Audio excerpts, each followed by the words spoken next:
Today we're going to talk about the reality of current university experiences. And I have with me here Mackenzie Smith. Mackenzie is a third year, finishing up her third year at U of C, and she's got a interesting journey that she's going to talk about in a couple minutes.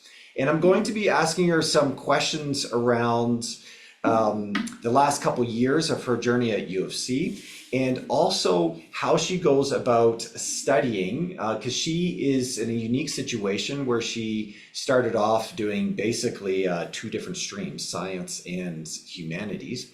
And so she's got a good scope and good handle on how to study for each. So she's going to chat about that. But she also uses a lot of technology in her studying and learning, as do you folks. And so we want to talk about that as well. But before I jump in and chat with Mackenzie, I want to share with you just a little bit about some current research. So if you ever want to Google the name Jared Horvath, he is a Canadian-based psychologist. He's got his own company with multiple doctors and PhDs, and they study neuroscience. And they've written some books over the last decade.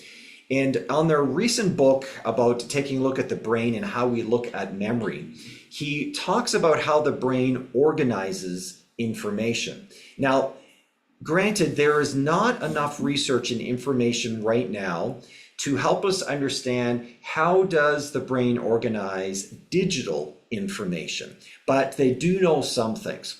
For instance, when we write things down on paper, okay, we know how the brain is operating from a standpoint of organization. Here's how the brain organizes for the Z generation, which is you folks, because of the dawn of the iPhone, which started, remember, in the 2000s, really took off in 2010. And it's this.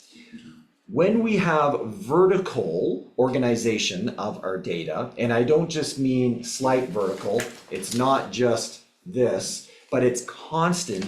It's the stream. Let's say when you're looking at posts on your social media and you're scrolling up like this, our brain actually does not recall vertical scrolling very well. In fact, it's extremely poor at it. And that's because it's created something called a soft muscle memory.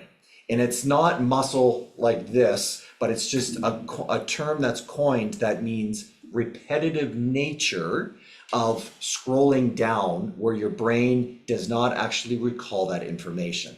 Now, that is actually really good for people like Twitter, Facebook, TikTok, you name it, because they actually don't want you to remember. They want you to just keep on scrolling down. And so how does the brain actually start to recall? It is actually on horizontal methods. And by horizontal, I don't mean reading this way. I mean page, page, page. It becomes horizontal. Our memory starts clicking in. So then the question is, how does our memory do between paper and online? And the research is still out, but here's one thing that they are finding is it's not about the medium, okay? And Kenzie's going to talk about this in a second. It's not about the medium, but it's how it's organized. So with that in mind, let's jump in. All right, so Mackenzie, you are right now, you're working at a camp in Alberta, right? I am, yes. I'm at SABC right now, Southern Alberta Bible Camp. I am running their leadership program for the summer, so I'm here for the next 3 months. Ah, right on. Well, thanks for taking time with us today. I know there's kiddos already running around out there. So tell us a little bit about your journey of when you started university. How did you decide on what to do, what to go into, and where you are now? So I initially applied for neuroscience, and then as I was going through my application, was like, oh, maybe I'll go into bioscience. So started my first year in the bioscience program. And what they don't tell you is it's actually easy to change programs, which is really nice. So when you're taking options and if you find a class that you absolutely love, and you want to shift directions. I shifted directions and I'm still graduating within the 4 years, which is really nice. So, first year, took my bio courses and I took a few English courses. I want to go into teaching and realized, man, I love both of these. So, talked to an advisor, and she was like, yeah, why not? Why not do both? Choose a major minor or double major. So, I am doing a major minor in English and biology. Ah, right on. And students, I want you to notice that what she started off doing in university and then started to switch. Sometimes we feel like we have to like dial in on a program, a college or university, and stay there. And it's quite flexible, actually.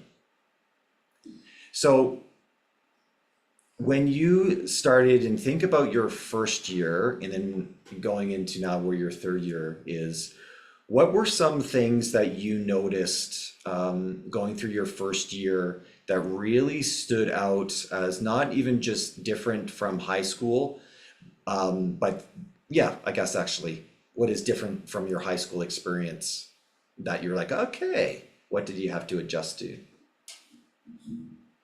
Man, there's a lot. So I'll try to keep it short. I think one is just time management. You're not at school 9 to 3. You have to choose what classes you want, build your schedule. There's lots of breaks in between. So you have to choose how to use your time well. Lots of people are balancing part time jobs. I was doing the same. So building that around your work schedule, but making sure I would have some days on campus where I had 2 hours break in between. You have to use that well. I think another big difference is just how classes are structured. There's not a lot of interaction with the exception of labs or seminars. And most of the arts, the higher up you go, then it gets a lot more interactive because classes are smaller. But first year, you'll find everything is lecture based. So you come in, you sit down, you listen to someone talk to you for an hour, and then you leave. So you have to put in the effort to do the learning because if not, it in one ear out the other. So I think that was a big thing I learned of I had to take charge of my learning, figured out how I learned, and no one's checking up on you. So if you want to miss an assignment, then that's a zero. There's not really a lot of wiggle room, which initially when I started seemed scary, but it's not. It's actually just keeps you moving, which is really nice because then there's no way for it to pile up all the way at the end and then trying to get your way back, if that makes sense. So, what did you like? Did you take notes differently in high school than you do now? And if so, how do you do that? Because like you mentioned, it's a lot of knowledge coming at you, class after class. And so, like, how do you pull it in? Okay, so I'm gonna break up like English and bio in two different things because I do it differently.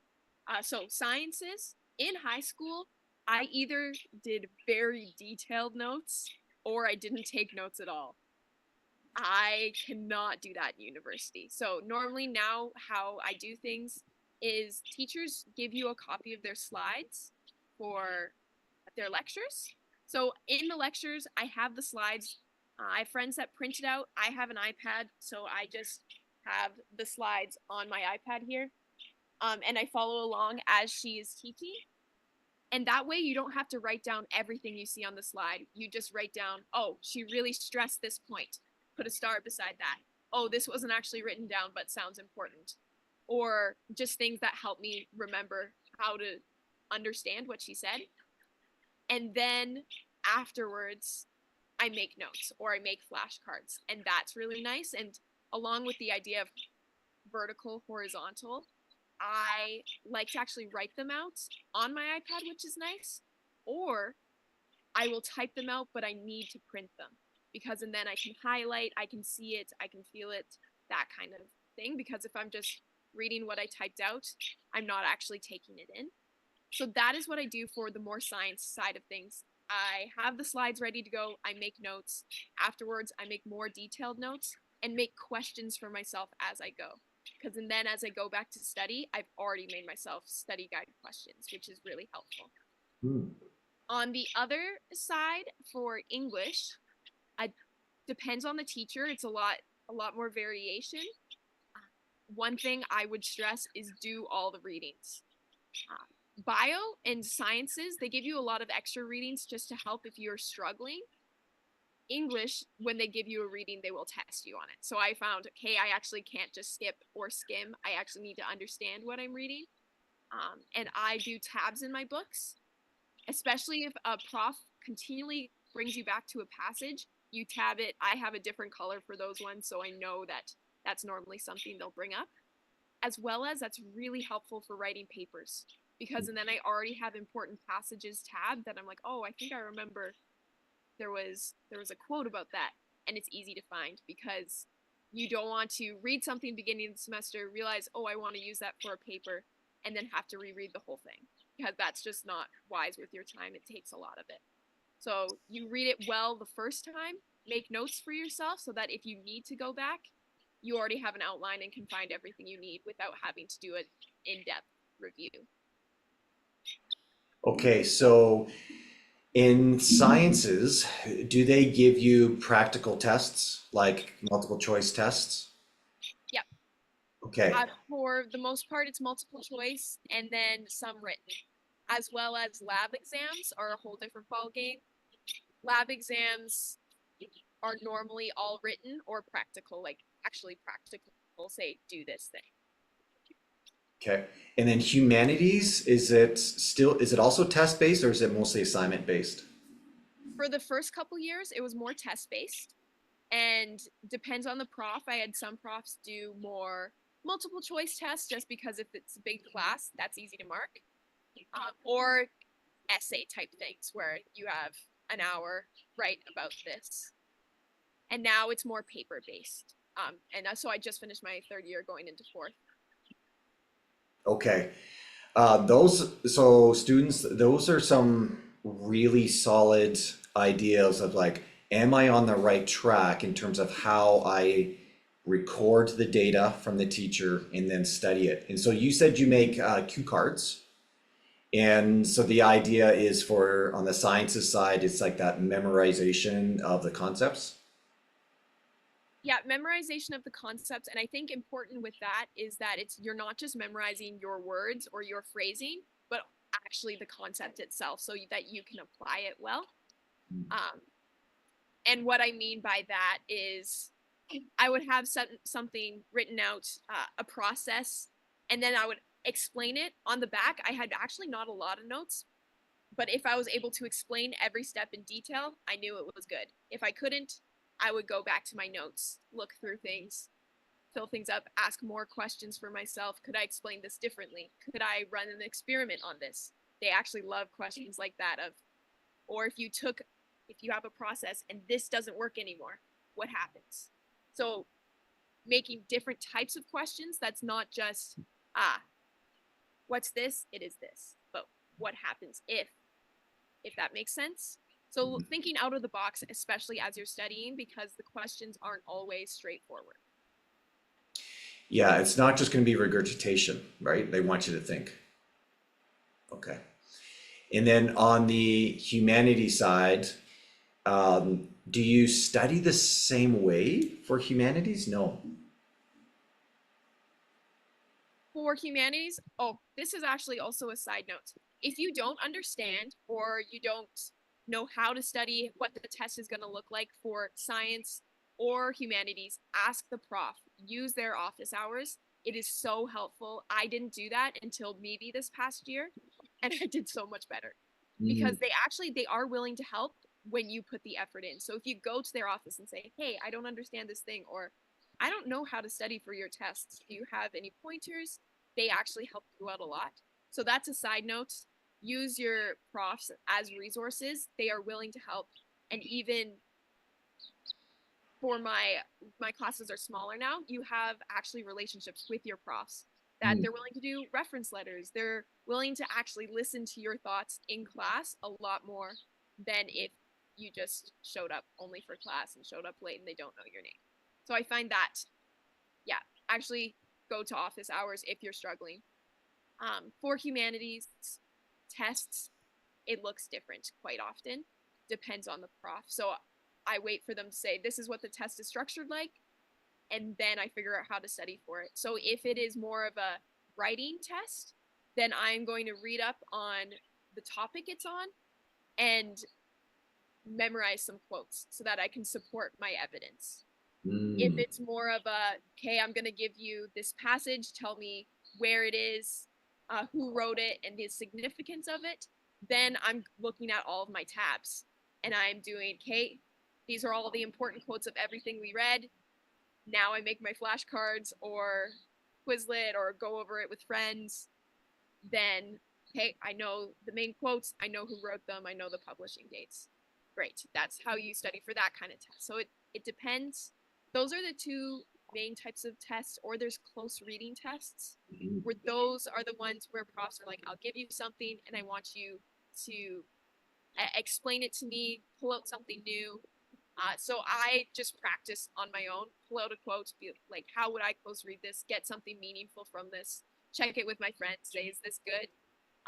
And normally they'll have some pointers. Say, yes, but you actually could have looked at this side of things. Or I know this prof, and I think that he would rather this. So that's helpful too. Just yeah, there's a lot more variation. Do you ever feel overwhelmed with the workload? How do you do assignments that you don't like? I hear that. This is a good question, and I think I'll be honest, first year university, I think it's almost designed to be too much on the workload. They want to stress you out, put you under pressure, and I, as in high school, I was a perfectionist, needed to do well. University, I had to realize that I couldn't do well on everything because if I did, I actually wouldn't have any hours of the day and I wouldn't be sleeping, all of these things. So you have to look at how much every assignment is worth. If I have an assignment that's worth 25%, hey, I need to do well on that versus one that I have like 5%. Hey, maybe I will budget amount of time and I give that 2 hours and I hand it in afterwards because I know it doesn't actually affect my grade. I can get like a C on that assignment and still get an A in the class. So that's something to know of, and you will feel overwhelmed. And it's learning how to deal with that stress, putting good habits in your life of good sleeping. That actually is critical. As well as not putting too much pressure on yourself, realizing what actually needs to be done, what's realistic with my time, and assignments that I don't like, man, I have to give myself like little rewards. I'm like, hey, I'm gonna do this, and then I get to do this. Or time limits. If I'm like, I'll sit down for an hour and just get it done, or I'll stay at a cafe until it's done. Things like that. Um, and it's not all going to be enjoyable. I'm not going to lie to you, but it is worth it for sure. Right on. How did you decide on science as actually a minor? Yes, I switched to a minor this past year. I just thought about the end goal of afterwards because I love bio so much and I love English a lot. But when I thought about teaching, like I think I would rather teach English, but I want to have the bio like knowledge. And so that's how I kind of decided on that. It will go based on enjoyment of classes. For a lot of my friends, it's how they decided major versus minor. It just yeah, by the end of first year, you get a feel for certain classes that, yeah, Yeah, and you start bending to where you're more naturally like, yeah, this is actually what I like. yeah, Talk a little bit about the schedule because university schedules are different than high school schedules. yeah. So I don't know if everyone, if you're going into university or grade 11, if you haven't gone to university or signed up, sign up when they tell you you can. Like your class enrollment, they give you a certain time. Plan your classes ahead of time. And as soon as that time goes out, choose your classes because they go fast and you don't want to be stuck with the 8 a.m. labs and then the 5 p.m. lab that day because that's such a pain.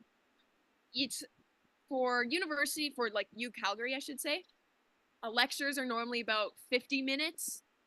Then some classes are an hour and a half, and labs are normally 2 to 3 hours. So they're different chunks, which is nice. The labs are fun, and you get to choose. They'll give you certain classes that you have to take, but they'll have options for it if you're going to a larger university. So some classes start at 8 a.m., some start at 5 a.m. I mean, I took classes that started at 7 a.m., Yep, 7 p.m., sorry. yep, So it's all over, right? yeah.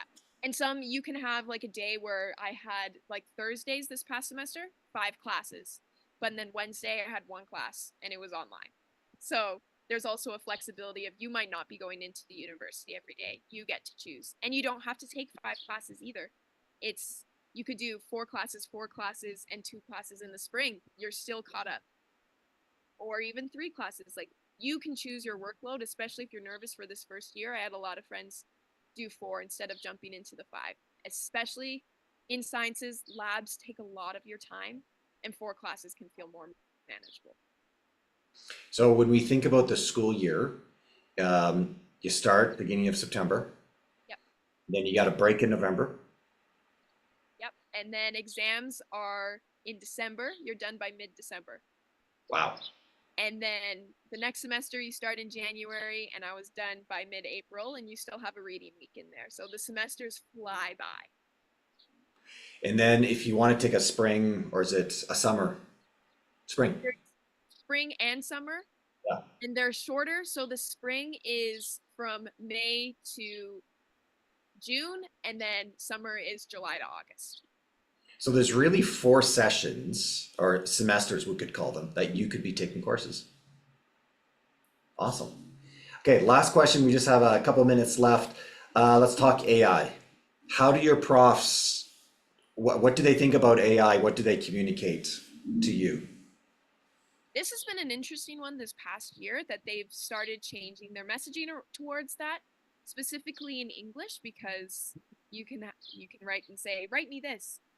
They are quite clear. They're like, it is easy to tell. Like we have our programming, and there is a style that it has that is just very easy to tell if it is written completely by somebody else, as well as if it's not an original idea. Hmm. That is, I think, their biggest one is now they're more critical of, hey, I want more original creative ideas that could only come from you. Make this different. Uh, but they also treat it as a tool that you can use of specifically like Grammarly can be considered a type of AI, but it makes your writing better. It doesn't write it for you, but it edits it. That helps you edit well. Same thing. I had a prof this past semester that was like, okay, if you use ChatGPT, cite it, Hmm. or just let me know because she is doing research on how it's affecting learning right now. So she's like, this is very interesting. Can this help? Hmm. And she said as soon as she started doing that in her classes, it was a lot easier because students would be like, hey, I'm using this to help this part of my idea. Then I'm making it my own. That was cool. Sciences are a pretty hard no. Of they said use it to study. She goes, there's actually neat ways that you can get it to test you, to see if you understand. But if you use it to complete assignments, zero. And Hmm. so that they are quite serious about. There's an academic misconduct, not a joke at university. They can kick you out of programs. So I would not mess with that. So the profs will let you know. They're quite clear in the course outline. It'll Hmm. have like all of your assignments, how much they're worth, the profs, their own regulations of if someone's like, oh, actually, yes, AI. And now AI is almost in every course outline of that profs, how they treat it in their classroom. And we've come to the end here. And Mackenzie, thanks for taking some time out of your busy day. And students, thanks for joining us today.